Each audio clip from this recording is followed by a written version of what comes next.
ప్రేక్షకులకు విజ్ఞప్తి. ఈ కార్యక్రమంలోని ప్రతి అంశం విషయ పరిజ్ఞానం కోసమే, ఎవరిని ఉద్దేశించినవి కావు. ఇందులో సూచనలు, సలహాలు కేవలం పాల్గొన్న వారి వ్యక్తిగత అభిప్రాయాలు మాత్రమే. ప్రేక్షకులు విజ్ఞతతో గ్రహించి వారి సూచనలు పాటించడమా లేదా అన్నది మీ వ్యక్తిగత నిర్ణయం. ఇందులో ఏ విధమైనటువంటి వ్యక్తిగత ఫలితాలకు గాని, వ్యక్తిగత లావాదేవీలకు గాని ఛానల్ యాజమాన్యానికి, సిబ్బందికి ఏ విధమైన సంబంధము, బాధ్యత లేదు. ప్రేక్షకులు గమనించగలరు. ధన్యవాదములు. నమస్తే శంకరి మేడం. నమస్తే ఉషా మేడం, ఇంతకు ముందు visualization, affirmation, subconscious mind గురించి మనం చేస్తున్నాం. ఫస్ట్ నెగిటివ్ మైండ్ సెట్ పోవాలంటేనే ఇవన్నీ ఇంప్రూవ్ చేసుకోవాలి అని మీరు చెప్తున్నారు. మనం ఏదైనా అఫర్మేషన్ చేసేటప్పుడు కానివ్వండి, విజువలైజేషన్ చేసేటప్పుడు కానివ్వండి, ఆ కాన్సన్ట్రేషన్ చేయాలన్నా, ఆ టైంని తీసుకోవాలన్నా ఫస్ట్ ఇది మనకి వర్కౌట్ అవ్వట్లేదు. కామెంట్స్ మనం ఎక్కువ చూసాం. మేము 1 month చేసాము, 40 days చేసాము, అయినా మాకు వర్కౌట్ అవ్వట్లేదు, మాకు యూజ్ లేదు అని చెప్తున్నారు. మరి వాళ్ళందరికీ అసలు మీరు చెప్పే ఆన్సర్ ఏంటి? అసలు విజువలైజేషన్ కానీ, అఫర్మేషన్ కానీ అసలు అంటే మీనింగ్ ఏంటి? అసలు విజువలైజేషన్ టెక్నిక్ అనేది చాలా చాలా పవర్ఫుల్ టెక్నిక్. అంటే మనం ఏది కావాలనుకుంటున్నామో దానిని ఒక పిక్చర్ చేసుకుంటాం. మనం ఈవెన్ పెద్ద పెద్ద డైరెక్టర్స్ కానివ్వండి, లేకపోతే ఇంకెవరన్నా కానివ్వండి, అది కరెక్ట్గా మనం సెట్ చేసుకోవాలి అని అంటే ముందు దాన్ని పిక్చరైజ్ చేసుకుంటారు. సో పిక్చరైజ్ చేసుకోవడం అంటే మనలో ఒక నెగిటివ్ థాట్ని పెట్టుకుని పిక్చరైజ్ చేస్తే మాత్రం మీరు 100 days కాదుగా 1000 days చేసినా అది అసలు అవ్వదు. వేస్ట్, మీరు చేయడం వేస్ట్ అనమాట, టైం వేస్ట్. సో నేను చెప్పే చిన్న చిన్న ఈ చిట్కాలు పాటిస్తే మాత్రం విజువలైజేషన్ ఖచ్చితంగా అవుతుంది. ఏంటి అంటే, నేను నా గోల్ని రీచ్ అవ్వగలను.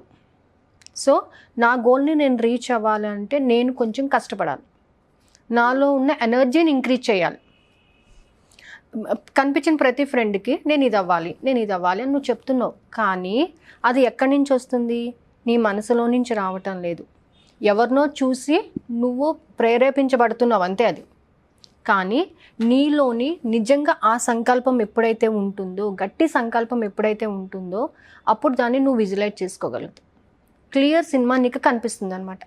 సో ఈ క్లియర్ సినిమా కనిపించాలంటే నువ్వేం చేయాలి? ఫస్ట్ అసలు నీకేం కావాలి, నువ్వేం అవ్వాలని అనుకుంటున్నావు. నేను పలానా దగ్గరికి వెళ్ళాలి, పలానా దగ్గరికి వెళ్ళాలి, ఖచ్చితంగా అక్కడికే వెళ్ళాలా? మధ్యలో ఎక్కడైనా డ్రాప్ అవ్వాలా? మధ్యలో ఏదైనా వర్క్ చూసుకోవాలా? ఇలాంటి ఆలోచనలు ఏదైనా ఉన్నాయి, ముందు నీకు క్లారిటీ తెచ్చుకో. ఇంతకుముందు ఒకసారి చెప్పాను నేను, మనకు ఒక 10 lakhs కావాలి. ఈ 10 lakhsని నేను ఊహించుకునే లోపు ఎవరో వచ్చి ఒక 2 lakhs అడిగారు. నువ్వేం చేస్తున్నావు? 10 lakhs వదిలేసి 2 lakhs ఊహించుకుంటున్నావు. అంటే నీకు క్లారిటీ అనేది లేదు. అక్కడ ఏది ఉందో ఆ వర్క్ ముందు కంప్లీట్ అయిపోవాలి, దారిలో ఇది చేసేసేయాలి అనేటటువంటి థాట్స్ని ఫస్ట్ తీసేయండి. నెగిటివ్ థాట్ని తీసేసేయండి. నీకేం కావాలి, నీ సమస్యని నువ్వు క్లియర్ చేసుకోవడానికి నీకు ఎంత అమౌంట్ కావాలి, ఏ విధంగా నువ్వు రీచ్ అవ్వాలని అనుకుంటున్నావు, ఏ విధంగా నువ్వు ప్లాన్ చేసుకుంటున్నావు, నువ్వు అక్కడికి వెళ్ళాలంటే నువ్వు ఎలా ఉండాలి అనేది ఫస్ట్ నీకు బ్రెయిన్లో ఒక క్లారిటీ పెట్టుకోవాలి. సో దీనికి ఏం చేయాలండి, మనకి రోజు మొత్తంలో కనీసం ఒక 3 hours మనకు టైం దొరుకుతుంది. మనం వేస్ట్ చేసే టైం, మనం తిన్నా, ఆఫీస్కి వెళ్ళినా, ఏ పిచ్చాపాటి పని చేసినా కానీ ఒక 3 hours టైం అయితే మనం ఉట్టిగా వేస్ట్ చేస్తుంటాం.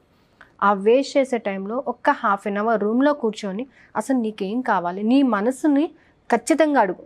నీకేం కావాలి, నువ్వేం అవ్వాలని అనుకుంటున్నావు, దాన్ని పేపర్ మీద రాయండి. నా టార్గెట్ ఇది, నేను ఇది రీచ్ అవ్వాలి, దానిని బలంగా మీ మైండ్లోకి ఫిక్స్ చేసుకోండి. ఓకే, చాలా బలంగా అనమాట. అంటే నాకు ఇంక అదే కావాలి. చిన్నపిల్లలు మారం చేస్తారు చూసారా, నువ్వేమి ఇచ్చినా నాకు వద్దు మమ్మీ, నాకు అదే కావాలి, అది ఇస్తేనే నాకు వర్కౌట్ అవుతుంది అని ఎట్లా అయితే చేస్తారో ఆ విధంగా మీరు ఫిక్స్ చేసుకోండి. ఫిక్స్ చేసుకున్న తర్వాత నైట్ మీరు పడుకునేటప్పుడు ఒక్క 1/2 hour మెడిటేషన్ చేయండి. మెడిటేషన్ చేస్తేనే అవుతుందా అని అంటే ఖచ్చితంగా మెడిటేషన్ చేస్తేనే అవుతుందండి. నేను ఇక్కడ కూర్చొని ఒక పక్క సినిమా వింటూ హెడ్ ఫోన్స్ పెట్టుకొని నాకు ఇది కావాలి, ఇది కావాలి అని అంటే ఇది వినిపిస్తుంది కానీ నీ ఫ్రీక్వెన్సీ పైకి వెళ్ళదు, ఈ ఫ్రీక్వెన్సీనే వెళ్తుంది. కాబట్టి మెడిటేషన్లో కూర్చొని first make it cool, everything, you forgot everything. నువ్వు యూనివర్స్తో కనెక్ట్ అవుతున్నావు. You are in the process of law of attraction. నువ్వు అట్రాక్ట్ చేయడానికి సిద్ధంగా ఉన్నావు. సో నీకేం కావాలి ఇప్పుడు? ఆ కావాల్సిన దానిని నువ్వు కళ్ళు మూసుకొని ఒక 3 or 4 times deep breath, inhale and exhale. దీనికి మీకు నెగిటివ్ థాట్ పోవడానికి కూడా నేను ఒకటి చెప్పాను, ఓంకారాన్ని 21 times స్పెల్ చేయండి అని. ఈ 21 times ఓంకారం ఎప్పుడైతే మీరు స్పెల్ చేస్తారో ఆటోమేటిక్గా మీలో ఉన్నటువంటి స్ట్రెస్, నెగిటివ్ థాట్ అంతా కూడా బయటకు వచ్చేస్తుంది. అంటే ఓంకారం చేయమన్నాను కదా అని అందరికీ ఒక డౌట్ ఏంటంటే, ఆ ఓం ఓం అంటే సరిపోతుందా? పల్లకి మోసినప్పుడు అనే సౌండ్ కాదు కదా అది. It is a stress releasing sound. So 32 seconds అండి. ఒక ఓంకారం స్పెల్ చేయడానికి ఖచ్చితంగా మనకు పట్టేది 32 సెకండ్స్ పడుతుంది. సో ఈ 32 సెకండ్స్లో నీ బాడీలో ఉన్నటువంటి అన్నెసెసరీ స్ట్రెస్ అంతా, అన్నెసెసరీ నెగిటివ్ థాట్ అంతా కూడా బయటకు వచ్చేస్తుంది. అప్పుడు ఏమవుతుంది, నీ బాడీ ప్యూర్ అవుతుంది, మనసు ప్రశాంతంగా ఉంటుంది. ఆ ప్రశాంతతలో నీకు కావాల్సిన దానిని నువ్వు చూసుకోగలుగుతావు. బకెట్లో గులకరాలు వేసానండి, బాగా షఫుల్ చేస్తున్నాను, నీకు రాళ్ళు కనిపిస్తాయి అక్కడ? కనిపించు. మన మనసు కూడా అంతే. దాన్ని కాసేపు అలా స్థిమితంగా పెట్టేసేయండి, నీళ్ళు కదలడం మానేస్తుంది. ఆ లోపల ఎన్నున్నాయి అనేది నీకు అర్థమవుతుంది. ఈ మెడిటేషన్ కూడా అంతేనండి. నువ్వు ప్రశాంతంగా కూర్చొని నీ ఆలోచనలు ఎక్కడికక్కడ స్టాప్ చేసి నీకు కావాల్సిన ఆలోచన మాత్రమే నువ్వు బయటకు తీయాలి. దానిని నువ్వు 70 mm నీ కళ్ళ ముందు ఉన్నట్టుగా ఊహించుకో. ఖచ్చితంగా అది with in a fraction of 2-3 డేస్లో ఖచ్చితంగా అవుతుందండి. ఇంకా అవ్వట్లేదు అని అంటే మీలో ఎక్కడో భయం ఉన్నట్టు. ఎందుకంటే ఒక ఫేమస్ రైటర్ ఒక ఆయనకి పెద్ద సన్మానం చేస్తున్నారు, కానీ ఆయనకి స్టేజ్ ఫియర్. ఏం చేయాలి, నేను అవ్వడానికి రైటర్ని అయినాను కానీ నేను స్టేజ్ ఎక్కలేనే, స్టేజ్ మీద మాట్లాడలేనే, స్టేజ్ ఫియర్ ఉంది నాకు, సో ఏం చేయాలి నేను అని చెప్పేసి ఆలోచన చేశారు ఆయన. అప్పుడు ఆయనకి ఒక ఆలోచన వచ్చిందనమాట. ఆయన పడుకునే ముందు రోజు రాత్రి విజువలైజ్ చేసుకున్నాడు అనమాట. ఆయన స్టేజ్ మీదకి వెళ్తున్నట్టుగా, వాళ్ళు ఆయన్ని ఆహ్వానిస్తున్నట్టుగా, చక్కగా ఆయనకి పూలదండ వేసినట్టు, బొకే ఇచ్చినట్టుగా, ఆయన స్పీచ్ ఇమ్మని రిక్వెస్ట్ చేసినట్టు. ఆయన స్పీచ్ ఇస్తుంటే ఆ మెంబర్స్ అందరూ కూడా సైలెంట్గా అనమాట ఆయన స్పీచ్ని చక్కగా వింటున్నట్టుగా, ఆయన స్పీచ్ అయిపోయిన తర్వాత బాగా తప్పట్లు కొట్టి మంచి రెస్పాన్స్ వచ్చినట్టుగా ఆయన ఊహించుకున్నాడు అనమాట. అలా ఊహించుకోవడం వల్ల నెక్స్ట్ రోజు ఆయనకి భయం అనేది లేదు. ఎందుకంటే ఆ రెస్పాన్స్ చూసి ఆయనకి భయం పోయింది. ఓకే, ఇంత మంచి రెస్పాన్స్ వచ్చింది కదా నాకు, సో నేను ఎందుకు భయపడాలి అని చెప్పేసి ఆయన వెళ్ళాడనమాట. సో ఆయన అనుకున్న దానికన్నా డబల్ రెస్పాన్స్ వచ్చిందనమాట. So every time he use the technique of visualization. Even నేను కూడా ఫాలో అయ్యానండి విజువలైజేషన్ టెక్నిక్, నేను కూడా ఫాలో అయ్యాను రియల్లీ. సో చెప్పమంటారు అది కూడా? షేర్ చేయండి madam, me own experience. It's my own experience. ఏంటంటే నేను ఛానల్కి వచ్చిన తర్వాత వీడియోస్ చేయలేదు, అసలు వీడియోస్ చేయలేదు, ఎవరి ముందు కూడా నేను ఇంటర్వ్యూ ఇవ్వలేదు. సో కాల్ వస్తుంది, వెళ్ళాలి అని ఆలోచన ఉంది కానీ కాల్ రాలేదు. సో ఎలాగా? So by the time I got the visualization technique. So నేను ఒక 3 days ఖచ్చితంగా రాత్రి 9 to 10 మెడిటేషన్లో కూర్చుని ఐ విజువలైజ్ అనమాట. నేను మాట్లాడుతున్నాను, నన్ను క్వశ్చన్ చేస్తున్నారు, నేను మాట్లాడుతున్నాను, నేను ఫ్రీగా మాట్లాడుతున్నాను, నేను కాలేజ్లో మాట్లాడేదాన్ని కదా, ఇప్పుడు నేను ఒక్కరిదాన్ని పర్సనల్గా నేను మాట్లాడుతున్నాను, క్యామ్ ముందు నేను మాట్లాడగలుగుతున్నాను, నా రెస్పాన్స్ ఇలా ఉంటుంది, నేను ఈ విధంగా మాట్లాడగలను అని ఒక్క 3-4 days నేను చేశాను. So it was in the month of January 19, 20, 21st and 22nd I gave the interview. That is my first interview. So ఏంటంటే విజువలైజేషన్ టెక్నిక్ ఏంటంటే నీ యొక్క ఫ్రీక్వెన్సీ కరెక్ట్గా కనెక్ట్ అయిపోతుంది. ఎప్పుడు? When you will be in still water. ప్రశాంతంగా లేకుండా ఉంటే మాత్రం అది కాదండి. మనం ఎప్పుడైతే ప్రశాంతంగా ఉండి దానిని విజువలైజ్ చేసుకుంటామో దాంట్లో ఉన్న ప్రతి చిన్న దానిని కూడా నువ్వు ఈజీగా ఐడెంటిఫై చేయగలుగుతావు. దానిని మళ్ళీ నువ్వు మార్చుకోవడానికి కూడా ఒక ఛాన్స్ అనేది ఉంటుందన్నమాట. So visualization technique is a very very powerful technique. So ఆ విజువలైజ్ చేసేటప్పుడు నేను పొందుతున్నాను, అందుకు కృతజ్ఞత అని ఎప్పుడైతే గ్రాటిట్యూడ్ ఎప్పుడైతే చూపించుకుంటారో మీరు, అప్పుడు ఖచ్చితంగా అది మీకు చాలా తొందరగా వస్తుందండి. విజువలైజేషన్ టెక్నిక్ మాత్రం చాలా ఎక్సలెంట్. అసలు మనం ఏం అనుకుంటే అది మనం పొందడానికి అంటే మంచి విషయాలేనండి.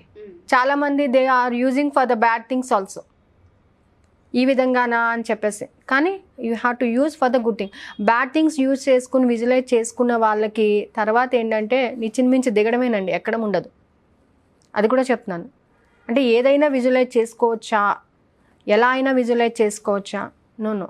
You have to visualize the correct thing which is useful to reach your goal. మన గోల్ని రీచ్ అవ్వడానికి, మనకు కావాల్సింది పొందడానికి మాత్రమే మనం విజువలైజేషన్ టెక్నిక్ని యూజ్ చేయాలండి. మన హెల్త్ పరంగా కానీ మన శక్తి సామర్థ్యాల మీద ఆధారపడి ఉంటుంది అది. మనం నెగిటివ్గా ఆలోచన చేస్తే మాత్రం నెగిటివ్ విజువలైజేషన్ వస్తుంది మనకి. సో పాజిటివ్గా ఉండి పాజిటివ్ ఆలోచన చేసినప్పుడే విజువలైజేషన్ కరెక్ట్గా వస్తుంది. శంకరి మేడం, ఒక చిన్న డౌట్. అంటే సామాన్యంగా విజువలైజేషన్ గురించి కానీ అఫర్మేషన్స్ గురించి కానీ మనం చెప్పినప్పుడు అడిగే క్వశ్చన్ ఏంటి అంటే ఫస్ట్ కాన్సన్ట్రేషన్ చేయాలని మీరు చెప్తూ ఉంటారు. బట్ మనం దేని గురించి అయితే అడుగుతున్నామో, దేని గురించి అయితే ఊహించుకుంటున్నామో ఆ పిక్చరైజేషన్లో ఫస్ట్ మన సమస్య కనిపిస్తూ ఉంటుంది. దాన్ని అవాయిడ్ చేయాలంటే, దానికి సంబంధించి ఓవర్కమ్ చేసుకోవాలంటే ఎలాంటి క్లాసెస్ని కానీ సెషన్స్ని కానీ తీసుకోవడానికి అవకాశం ఉందా? అంటే ఎపిసోడ్ వరకు మనం చెప్తున్నాం, తర్వాత వాళ్ళు ఏం చేస్తున్నారనేది తెలియట్లేదు, వర్కౌట్ అవ్వట్లేదు అని అంటున్నారు. కాబట్టి సో మీ ఆధ్వర్యంలో జరిపించడానికి ఏమైనా ఛాన్స్ ఉంటుంది? ఒక విషయం చెప్తాను ఉషా, ఏంటంటే ప్రతి మనిషికి ఒక సమస్య ఉంటుంది, సమస్యను ఆలోచించే విధానం కూడా ఉంటుంది కదా. సో మీరు ఏం చేస్తారంటే, మీకు సమస్య ఉంది, ఈ సమస్యను మీరు ఒక యాంగిల్లోనే ఆలోచన చేస్తారు, కానీ దానికి 5-6 రకాల సొల్యూషన్స్ ఉంటాయి కదా. ప్రతి ప్రాబ్లంకి ఎన్ నెంబర్ ఆఫ్ సొల్యూషన్స్ ఉంటాయి, ఒకటే కాదు. సో కాబట్టి ఏంటంటే, ముందు మీకు ఏ సమస్య ఉందో ఆ సమస్యను రాయండి. రాసిన తర్వాత డిఫరెంట్ యాంగిల్స్లో దాన్ని ఆలోచన చేయండి. ఏ యాంగిల్లో ఆలోచన చేస్తే మీ సమస్య తొందరగా తీరిపోతుందో దాన్ని విజువలైజ్ చేయండి. అంతేగాని సమస్యను విజువలైజ్ చేసుకుంటే సమస్య పెద్దగా అవుతుంది. ఇంకా సమస్య ఉంది. ఇప్పుడు ఒక మనిషి 1,00,000 రూపాయలుని కట్టాలి, ఇప్పుడే కట్టాలి, కానీ నీకు ఛాన్స్ లేదు. నువ్వేం చేస్తావు అప్పుడు? 1,00,000 రూపాయలు వస్తున్నాయి, అది నీ మైండ్ సెట్ కూడా నీకు ఏకీభవించదు కదా. నీ మైండ్ సెట్ కూడా దానికి అంగీకరించాలి. మనిషి సైకాలజీ పరంగా నువ్వు ఎంత అనుకున్నా నీ మనసు నీ ఆధీనంలో ఉండి దాన్ని అంగీకరించగలవు. ఇప్పుడు నాకు 10 లక్షలు కావాలి, 20 లక్షలు కావాలంటే నీ మనసు యాక్సెప్ట్ చేయాలి కదా. అది తీసుకునే కెపాసిటీ నీకు ఉండాలి కదా. నీ దగ్గర ఉన్న క్వాలిఫికేషన్ ఏంటి, నువ్వు ఎలా అడుగుతున్నావు అనే ఆలోచన మనకే వస్తుంది. పిల్లలు వచ్చి 100 రూపీస్ ఇవ్వండి అని అనుకో, నీ ఏజ్ ఎంత, నువ్వు అడిగేది ఏంటి అని అడుగుతాం మనం. కాబట్టి నువ్వు చేసే పని ఏంటి, నువ్వు ఏ విధంగా ఇంత అడుగుతున్నావు అని యూనివర్స్కి కూడా డౌట్ రావడంలో తప్పలేదు కదా. కాబట్టి ఏంటంటే, మీ మనసు యాక్సెప్ట్ చేసే విధంగా మీ సొల్యూషన్ని క్రియేట్ చేసుకోండి. సో యాక్సెప్ట్ చేసే విధంగా అని అంటే, ఇప్పుడు 1,00,000 రూపాయలు కట్టాలి, నువ్వు ఈ 1,00,000 రూపాయలని 4 parts monthly 25, you are earning ఒక 50,000 నువ్వు ఎర్న్ చేస్తున్నావు, 25 కట్టే విధంగా నువ్వు సెట్ చేయది. అది ఒక సొల్యూషనే నీకు. అంతేగాని నేను 1,00,000 రూపాయలు ఇప్పుడు కట్టేయాలి, నాకు భగవంతుడా నాకు ఇచ్చేసే, ఇలాగ నా మీద వర్షం కురిపించు అంటే కురిపించాడు కదా. ఒక సోర్స్ క్రియేట్ చేస్తాడు. కాకపోతే ఈ 25 అరేంజ్ చేసుకోవడానికి నీకు ఒక సోర్స్ క్రియేట్ చేస్తాడు. ఆ సోర్సెస్ ఆఫ్ ఇన్కమ్ని నువ్వు ఊహించుకో. ఏ విధంగా వెళ్తే బాగుంటుంది, ఈ సమస్యకి పరిష్కారం దొరుకుతుంది, ఎన్ని యాంగిల్స్ ఉన్నాయి. మన ఇంటికి వెళ్ళాలంటే ఎన్నో రూట్స్ ఉంటాయి కదా, కానీ మనం ఏం చేస్తాం, దగ్గర రూట్ చూసుకుంటాం. అది ముళ్ళు ఉన్నా కానీ దగ్గర రూటే చూస్తాము. కొంచెం దూరమైన సింపుల్గా ఉండే రూట్, ప్లెయిన్గా ఉండే రూట్ చూడం మనం కదా. కాబట్టి అలా కాకుండా మనం వెళ్ళడానికి స్మూత్గా ఉండాలి, మళ్ళీ సమస్య కొని తెచ్చుకోకుండా ఉండే విధంగా విజువలైజ్ చేసుకుంటే బాగుంటుంది. Thank you ma'am, thank you so much.